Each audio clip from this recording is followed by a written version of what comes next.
Baruch Abba Beshem Adonai. Béni soit celui qui vient au nom du Seigneur. Nous sommes toujours dans ce grand temps de l'Église, le temps pascal. Nous célébrons le 3e dimanche de Pâques. Nous allons ensemble parcourir et commenter les textes de ce dimanche. Lecture du livre des Actes des Apôtres, chapitre 3, les versets 13 à 15 et les versets 17 à 19. En ces jours-là, devant le peuple, Pierre prit la parole. Homme d'Israël, le Dieu d'Abraham, d'Isaac et de Jacob, le Dieu de nos pères, a glorifié son serviteur Jésus. Alors que vous l'aviez livré, vous l'aviez renié en présence de Pilate, qui était décidé à le relâcher. Vous avez renié le saint et le juste, et vous avez demandé qu'on vous accorde la grâce d'un meurtrier. Vous avez tué le prince de la vie, lui que Dieu a ressuscité d'entre les morts. Nous en sommes témoins. D'ailleurs, frères, je sais bien que vous avez agi dans l'ignorance, vous et vos chefs. Mais Dieu a ainsi accompli ce qu'il avait d'avance annoncé par la bouche de tous les prophètes, que le Christ, son Messie, souffrirait. Convertissez-vous donc et tournez-vous vers Dieu, pour que vos péchés soient effacés.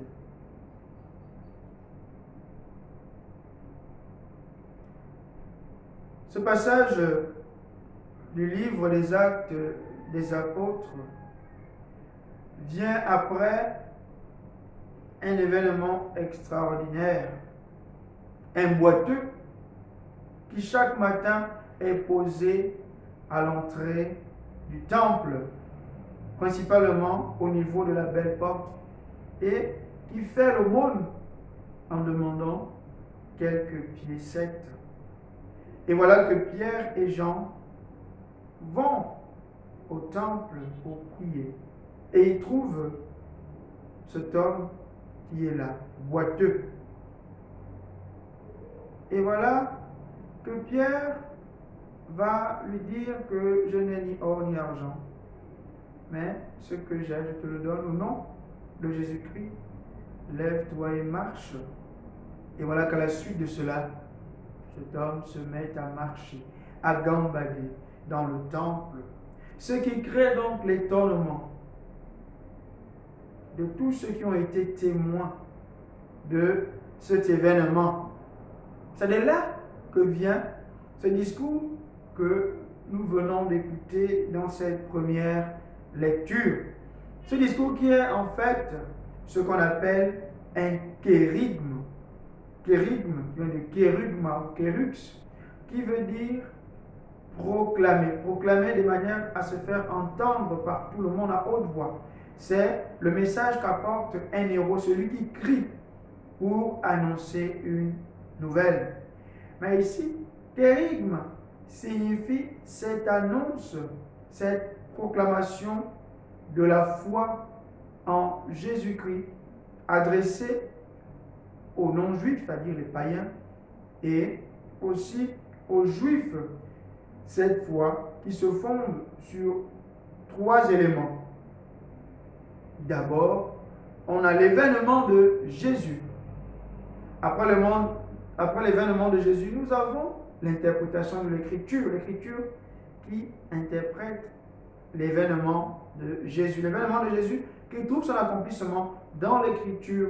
Et enfin, nous avons l'interpellation ou l'appel à la conversion. C'est les 3 dimensions que l'on retrouve dans ce passage. Pierre, debout, commence par s'adresser au peuple en présentant l'événement de Jésus. Cet homme que le peuple juif, que les autorités juives ont rejeté. C'est lui que le Dieu en qui les Juifs croient, le Dieu d'Abraham, d'Isaac et de Jacob, a glorifié. C'est-à-dire qu'il a élevé. Et donc sa scène, c'est-à-dire il a rendu lourd, il a honoré. Dieu a honoré celui qui paraissait être le maudit de tous. Mais Dieu l'a honoré, montrant ainsi que il est son Fils, il est celui par qui Dieu a donné la vie au monde. Mais qu'ont fait les autorités juives? Au lieu de choisir cette vie, eux, ils ont plutôt choisi la grâce d'un meurtrier. On se souvient que dans Jean chapitre 18, lorsque Pilate fait le procès de Jésus, nous avons d'un côté Jésus, le fils de Joseph, et de l'autre côté, nous avons Barabbas. Alors, il y a ce qu'on appelle l'amnistie pascale. On devait relâcher un prisonnier le jour de Pâques. Les autorités juives, avec une frange de la population, ont choisi Barabbas au lieu de Jésus. Comme vous le savez, Barabbas veut dire, l'araméen veut dire fils du Père, comme Jésus qui est fils du Père. Donc au lieu de choisir le fils du Père, Jésus, qui est ce Messie pacifique qui vient instaurer un règne de justice et de paix, ils ont plutôt porté leur attention et leur grâce sur Barabbas, qui est une figure messianique aussi, mais un messianisme violent, qui va instaurer un règne violent. Ils ont choisi un meurtrier, celui qui massacrait les Romains. Et ils ont rejeté le hagios, le dikaios, c'est-à-dire le saint. Ils ont rejeté le juste. Voilà comment ont agi les autorités juives. Tout ça parce que Jésus était pour eux une menace. Son enseignement, sa proclamation, ce qui sortait de sa bouche constituait pour eux une menace. Alors il fallait le condamner, il fallait le rejeter pour assurer leurs intérêts. Mais Dieu sait se servir des situations difficiles. Il sait se servir des situations où on pense que tout est fini pour faire ressurgir la vie. Et c'est de là que Dieu va faire ressurgir cette vie en manifestant que la mort, que le mensonge, que le choix du mal ne peut pas avoir le dessus sur la vérité. D'où la résurrection de Jésus-Christ. Et cette résurrection s'interprète à la lumière des Saintes Écritures qui annonçaient déjà que quoi? Qui annonçaient la souffrance du Messie. C'est-à-dire que Jésus s'inscrit dans la lignée de tous ces prophètes qui dénonçaient les infidélités du peuple. Mais comme le peuple s'était enfermé dans le mal, ils avaient rejeté le prophète, ils avaient rejeté l'envoyé de Dieu. Vous vous souvenez que Jérémie en a payé les frais. Jérémie 18, verset 18 et suivant. Attirons le juste dans la fosse. On veut attirer Jérémie pour le faire tomber. Parce que Jérémie dénonce les méfaits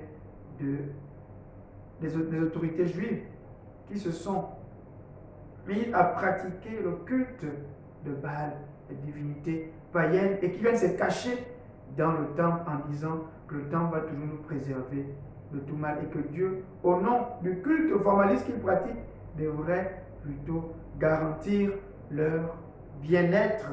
Jérémie qui a dénoncé cela a été attaqué par les autorités juives. De même qu'Élie qui a dénoncé l'adoration des divinités autres, les divinités païennes, va payer les frais avec Jézabel qui va se mettre à le poursuivre. Donc Jésus, à la lumière des Écritures, s'inscrit dans la lignée de tous ces prophètes qui ont subi l'outrage de la part de leur propre peuple, de la part de leur propre famille, parce qu'ils disaient la vérité dans un monde où on avait plutôt choisi de servir le mensonge, d'où la souffrance et la mort de Jésus. Mais Dieu va faire ressurgir la vie. C'est pourquoi, en faisant ressurgir cette vie, les autorités et même les Juifs doivent réaliser que Jésus est donc celui en qui Dieu apporte le salut pour tous, parce qu'il le fait surgir du Sheol, le lieu où tout le monde part, c'est-à-dire les enfers où plus personne ne sort. Mais lui, il est sorti de ce Sheol, donc il a été victorieux de la mort. Donc si on veut avoir la vie, qui faut-il suivre? Il faut donc suivre Jésus, qui est l'envoyé de Dieu. Donc il faut changer notre manière de penser, il faut changer notre façon de vivre. Voilà les trois dynamiques dans lesquelles Pierre invite la population. Il invite ceux à qui s'adressent les interlocuteurs en leur disant que Jésus est celui qui nous permet de comprendre le dessein de Dieu, et il est celui en qui le salut s'est accompli. C'est donc lui qu'il faut suivre et non pas les vendeurs d'illusions. Lecture de la première lettre de Saint Jean. Jean, chapitre 2, versets 1 à 5a. Mes petits enfants, je vous écris cela pour que vous évitiez le péché. Mais si l'un de nous vient à pécher, nous avons un défenseur devant le Père, Jésus-Christ, le juste.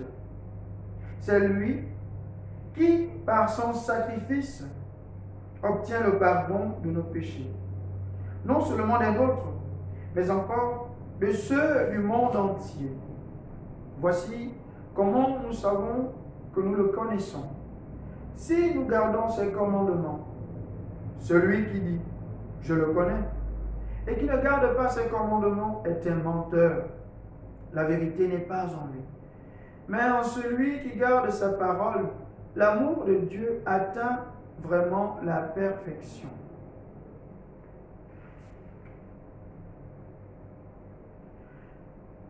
La première lettre de Jean, dans ce passage que nous venons d'écouter, attire notre attention d'une manière très particulière. À travers l'introduction même de cette lettre, mes petits enfants, je vous écris cela pour que vous évitiez le péché. Ça manifeste ici le souci de celui qui écrit. Le souci qu'a celui qui écrit pour ceux à qui il s'adresse. Il ne veut pas qu'ils tombent dans le péché. C'est pour qu'ils évitent le péché. Comme quoi, l'attitude chrétienne doit aussi être celle d'empêcher les autres de tomber dans le péché, d'aider les autres à éviter le péché. Or, qu'est-ce qui arrive la plupart du temps? Souvent, on se réjouit du péché de l'autre. Parce que le frère ou la sœur nous a présenté l'image de quelqu'un qui est très spirituel, quelqu'un qui prie beaucoup, quelqu'un qui s'adonne davantage à la parole de Dieu. Alors, nous, au lieu de l'encourager, très souvent, on cherche à le faire tomber, faire succomber au péché, au lieu de l'aider à maintenir son pas de course, à demeurer dans cet état de grâce. Quand il tombe, on se réjouit, on rit au nez, on regarde. Tu croyais que tu étais quoi? Tu croyais que tu pouvais résister au péché? On est content de voir les autres patauger, se vautrer dans le péché. Mais celui qui écrit manifeste son souci, son besoin d'éviter cela à sa communauté. Mais il rappelle à ces derniers que s'il vous arrive alors de tomber dans le péché, nous avons quoi? Nous avons un défenseur. Et le texte grec est encore plus parlant. Parakletos, qui donne parakletos, qui a donné paraclet en français. Et le paraclet, c'est quoi? Le paraclet, c'est celui qu'on appelle le secours. lorsqu'on est dans les difficultés, celui qu'on appelle à l'aide quand il y a des difficultés et qui vient nous défendre. Mais c'est aussi celui qui, devant un tribunal, joue le rôle de l'avocat, notre défenseur devant un tribunal. C'est-à-dire celui qui, devant Dieu, par exemple, est prêt à soutenir notre cause. Et c'est cela un paraclet. Et Jésus joue donc ce rôle devant le Père pour nous. Mais il ne peut jouer ce rôle que si nous aussi, nous avons témoigné de sa parole, si nous ne l'avons pas renié sur la terre. Celui qui se prononce pour moi à la face des hommes, moi aussi je me prononcerai pour lui à la face de Dieu, nous rappelle Jésus. Donc il devient notre défenseur devant Dieu pour que nous puissions entrer dans la béatitude éternelle. Donc c'est aussi une manière de nous montrer que lorsque quelqu'un tombe dans le péché, dans le mal, qu'il est là vautré, dans nos communautés, il devrait y avoir des gens qui ne sont pas là seulement pour le condamner, pour le rejeter, pour dire que c'est déjà un paria de notre communauté. Il faut l'abandonner parce qu'il est là en train de faire le mal. Il a souillé la communauté. Il faut le mettre en marge de la communauté. Il faut qu'il y ait dans nos communautés aussi ceux-là qui sont pour le défendre, pour l'aider à se relever au sein de la communauté, comme Jésus qui est notre défenseur auprès du Père. Mais souvent, nos communautés, quand nous avons beaucoup de mystiques, qu'est-ce qui se passe? Lorsque quelqu'un tombe, lorsque quelqu'un s'égare, pour nous, c'est déjà une peste. Il faut le mettre en marche de la communauté. Il ne peut plus faire partie des nôtres parce que nous sommes tellement purs que celui qui ne fait pas comme nous est impur. Au lieu de le défendre, de l'aider à se relever, on le met en marge. Ça nous fait penser à la communauté de Qumran où il fallait être saint. Il fallait être saint, il ne fallait pas être boiteux, il ne fallait pas avoir une malformation pour appartenir à cette communauté. La communauté des purs, où les impurs n'ont pas leur place. Et Jésus nous apprend aussi à aider ceux qui sont dans le péché, à les aider à s'élever, à défendre leur cause, devant les responsables de nos communautés. Et le texte se poursuit en nous montrant comment est-ce que nous pouvons connaître Dieu. En fait, ici, cette connaissance de Dieu est adressée à ceux qui pensent que pour connaître Dieu, il faut tout simplement pratiquer une sorte de mystique en s'élevant spirituellement. En s'élevant spirituellement, en faisant une sorte d'ascèse spirituelle pour dire que là, je connais Dieu, en s'élevant spirituellement. Le texte rappelle que pour connaître Dieu, attention, il ne suffit pas de pratiquer une sorte de mystique. Il ne suffit pas de penser que pour être parfait, pour pratiquer que la perfection se résume à une élévation spirituelle de l'âme. La perfection, c'est connaître Dieu, c'est s'adonner à ses commandements. C'est-à-dire le commandement de l'amour de l'autre.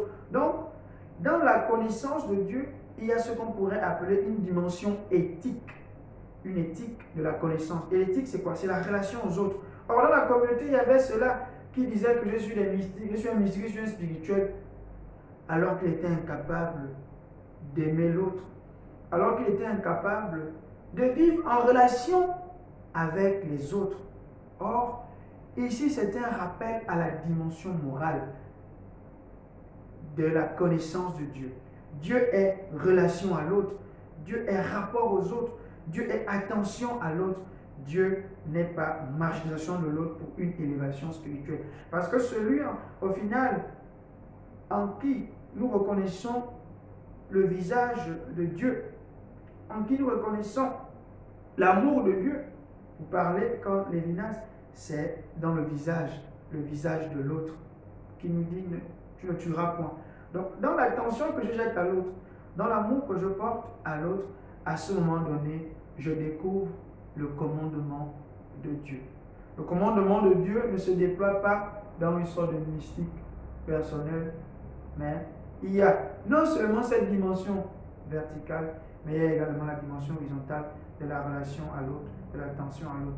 Donc c'est une interpellation adressée aux grands mystiques qui pensent que connaître Dieu se résume à se mettre en marge de la relation aux autres, de l'attention portée à l'endroit de celui qui est dans la misère. Vous pouvez être un grand mystique, vous pouvez être un grand spirituel, mais manquer d'amour vis-à-vis de l'autre, manquer d'attention vis-à-vis du frère, c'est n'avoir rien compris à ce qu'on appelle la dimension spirituelle. La dimension verticale appelle également la dimension horizontale. Évangile de Jésus-Christ selon Saint Luc, Luc chapitre 24, versets 35 à 48. En ce temps-là, les disciples qui rentraient d'Emmaüs racontaient aux 11 apôtres et à leurs compagnons ce qui s'était passé sur la route et comment le Seigneur s'était fait reconnaître par eux à la fraction du pain. Comme il en parlait encore, lui-même fut présent au milieu d'eux et leur dit: la paix soit avec vous.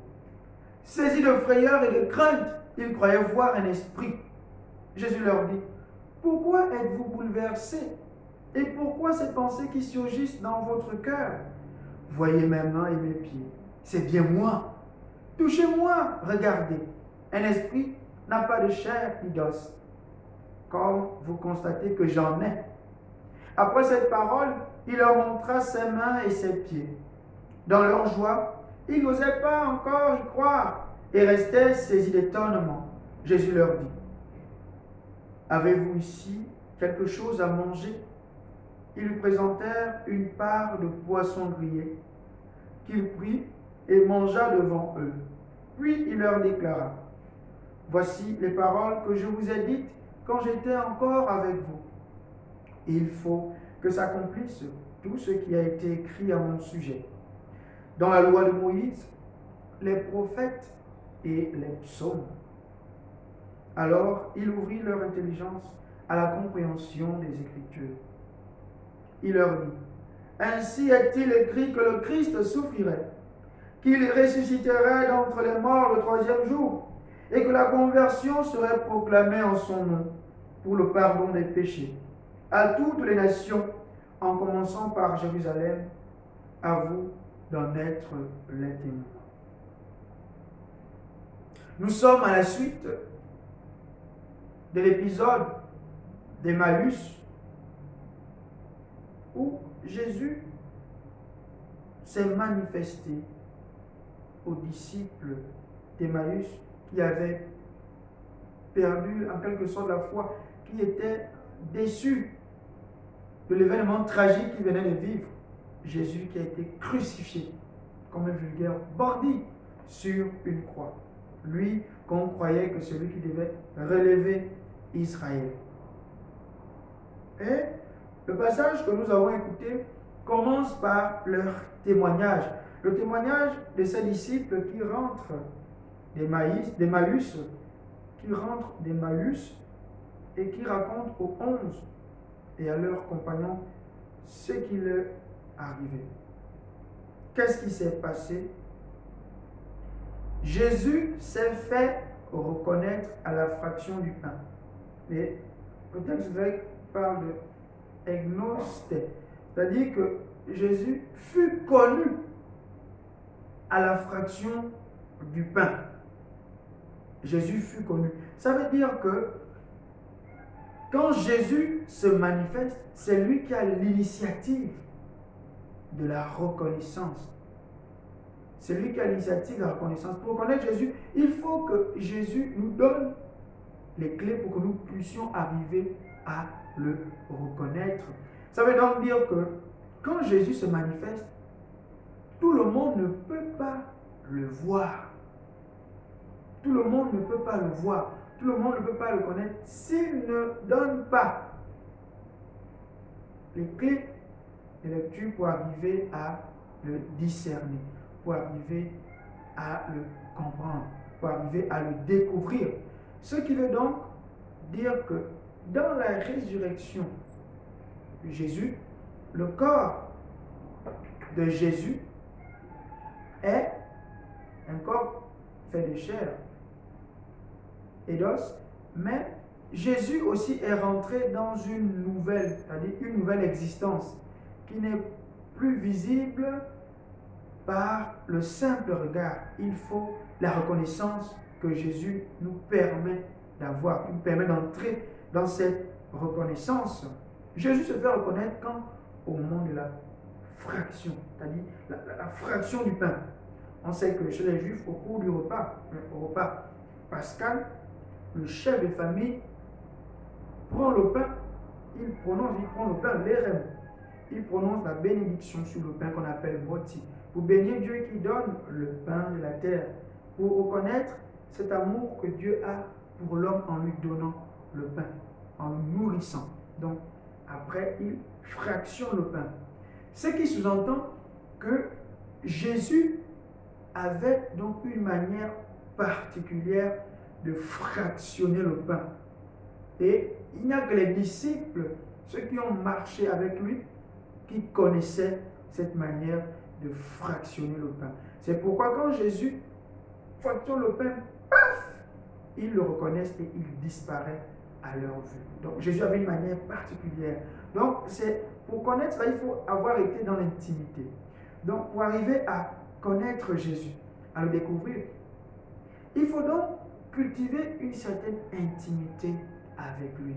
Et ce qui est intéressant ici, c'est que dès lors que les disciples font le récit de ce qu'ils ont vécu au moment de la fraction du pain, et voilà que Jésus lui-même, il est là au milieu d'eux. Il vient au milieu d'eux. Ce qui veut donc dire que le lieu par excellence où Jésus se manifeste, où Jésus se fait reconnaître, c'est dans la fraction du pain, c'est dans l'Eucharistie. L'Eucharistie est véritablement le lieu de la manifestation de Jésus. Jésus se donne à nous dans le pain qui est fractionné. Il se donne à nous dans l'Eucharistie. Il est vraiment présent là-dedans. Parce que c'est au moment où il parle de la fraction du pain qu'il se manifeste à eux. Et voilà que quand il se retrouve au milieu d'eux, il dit la paix soit avec vous. Ils sont effrayés. Ils croient voir un esprit. Mais Jésus va les rassurer en leur disant qu'un esprit, c'est-à-dire un esprit n'a pas de corps et d'os. Ça veut donc dire que dans sa résurrection, Jésus a un corps. Un corps. La résurrection, il y a le corps. Ce qui veut donc dire que pour nous, nous devons prendre soin de nos corps. Parce que le corps a une importance dans la résurrection. Il ne faut pas banaliser son corps. Fut-il mort? Il faut en prendre soin. C'est une interpellation à l'endroit aussi des morts. Prendre soin des corps parce que le corps compte pour Dieu. Il ne faut pas le banaliser. Mais pour les rassurer davantage, que fait Jésus? Jésus va demander à manger. Parce qu'ils ne sont pas encore convaincus que ce n'est pas un esprit. Il va manger. Il va manger du poisson. Un morceau de poisson grillé. Jésus va manger du poisson. Donc, en mangeant du poisson, il se rend compte que ce n'est pas un esprit. C'est vraiment Jésus que nous avons connu et aimé qui est là au milieu de nous.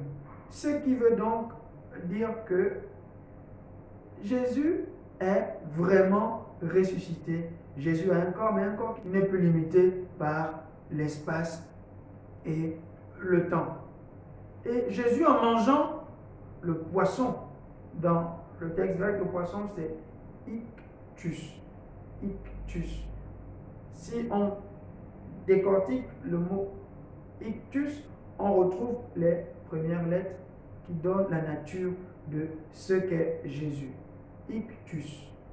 Jesus Christos. Theos. Huios Soter. Jésus, Christ, Fils de Dieu, Sauveur. Donc, dans le poisson qui est mangé, Jésus signifie déjà là le don de sa personne pour le salut de l'humanité. Donc, Jésus, par l'image du poisson, signifie le salut qu'il a apporté à l'humanité, le don de son être pour que nous puissions avoir la vie. Et Jésus termine en rappelant que les Écritures parlaient de cet événement. Il fallait que le Christ, qu'il souffre et qu'il meure. Et cela est dévoilé dans les Écritures, dans la loi de Moïse, dans les prophètes et les écrits. Ce qui veut donc dire que dans les Écritures, c'est là-bas que nous devons reconnaître Jésus. Les Écritures nous parlent de Jésus. Les Écritures nous révèlent qui est Jésus et aussi que dans les Écritures se trouve le dessein salvifique de l'humanité. Et ce dessein salvifique de l'humanité, c'est la mort et la résurrection de Jésus que l'on peut déjà voir dans la loi, les prophètes et les écrits. Mais c'est aussi une façon de dire que pour reconnaître Jésus aujourd'hui, il faut lire les Écritures. Pour découvrir qui est Jésus aujourd'hui, il faut parcourir les textes bibliques. Or, très souvent, nos Bibles sont bourrées de poussière. Nos Bibles sont bourrées de poussière parce qu'on ne les ouvre pas, parce qu'on ne les exploite pas, parce qu'on ne lit pas. Et on veut connaître Jésus. On dit on veut connaître Jésus, mais on n'ouvre pas la Bible. Or, la Bible nous parle de Jésus. Les Écritures nous parlent de Jésus. Allons dépoussiérer nos Bibles. Ouvrons-les pour reconnaître, pour découvrir qui est Jésus. Voilà le message que le Seigneur nous donne en ce dimanche. Et Saint Jérôme disait qu'ignorer les Écritures, c'est ignorer le Christ. Benedicat vos omnipotens Deus, Pater et Filius et Spiritus Sanctus. Shabbat, shalom à tous, bon dimanche.